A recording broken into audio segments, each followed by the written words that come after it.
الحمد لله رب العالمين وبه نستعينه على أمور الدنيا والدين وصل اللهم وسلم وبارك على نبينا محمد وعلى آله وصحبه أجمعين. أما بعد، إخوة الكرام، السلام عليكم ورحمة الله وبركاته. walaalyaal, waxaan noo bilaaban doono hadduu eebba idmo darsigeena caqiidada ahaa oo insha Allah hadduu eebba idmo aan ku soo qaadan doono kitaabka ku magacaaban khud caqiidatak min alkitaabi wassunnah. ka qaado caqiidadaada kitaabka iyo sunnada nabi sallallahu alayhi wasallam. walaalyaal, qofka muslimka ah waxaa looga baahan yahay inuu barto diintiisa. waxa ugu weyn diinta laga barto waxa ugu horeeyana waxa weeyaan qofka muslimka ah wuxuu ilaahayga u aaminsan yahay iyo sidii uu caabudi lahaa. qofka muslimka ah waxa waajib ku ah inuu barto ilaahay. waa wax aanan kaaga baahnayn, waa la yidhi ee waajib ay kugu tahay inaad barato. ilaahay markuuna uumayo dhulkan noomuuna keenin dheeldheel iyo ciyaar, wuxuu noo keenay arrin weyn.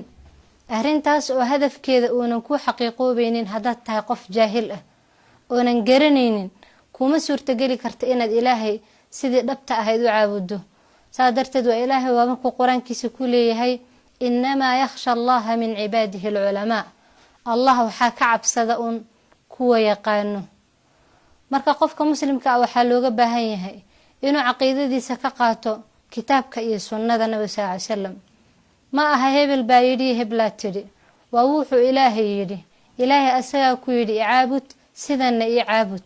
waxaa la rabaa mar walba inuu istinaadkaada caqiidada ahaado kitaabka allah iyo sunnada nabi sallallahu alayhi wasallam. culimada markay fasirayaan caqiidada saxiixada ah waxay dhaheen waxa weeyaan waxay ku sugnaayeen nabiga calayhi salaatu wasalaam iyo saxaabadiisii iyo quruntii mufadalada ahayd ee wanaagsaneyd.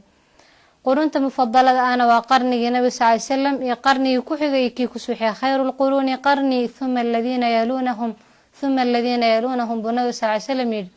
qurunta waxaa ugu fadli badan kan aan aniga hadda noolahay iyo ka igu xuga iyo ka igu sii xigo. waa saddexda qurune mufadalada ah ee aadkana loo ictimaado haddaan nahay islaam. caqiidadeena iyo wax walbana aan asaga ka qaadano.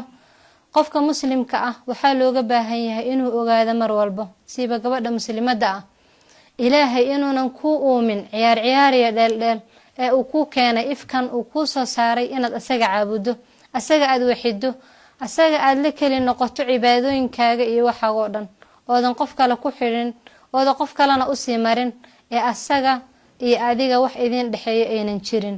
maalinta yawmil qiyaamada lagu badbaadiyana ay tahay.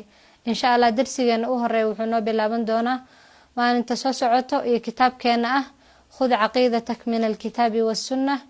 insha Allah intaas iyo kulanti dambe oo xiiso leh iyo kitaabkeena khud caqiidatak. wa sallallahu wa sallama wa baraka ala nabiyyina Muhammad wa ala alihi wa sahbihi ajma'in.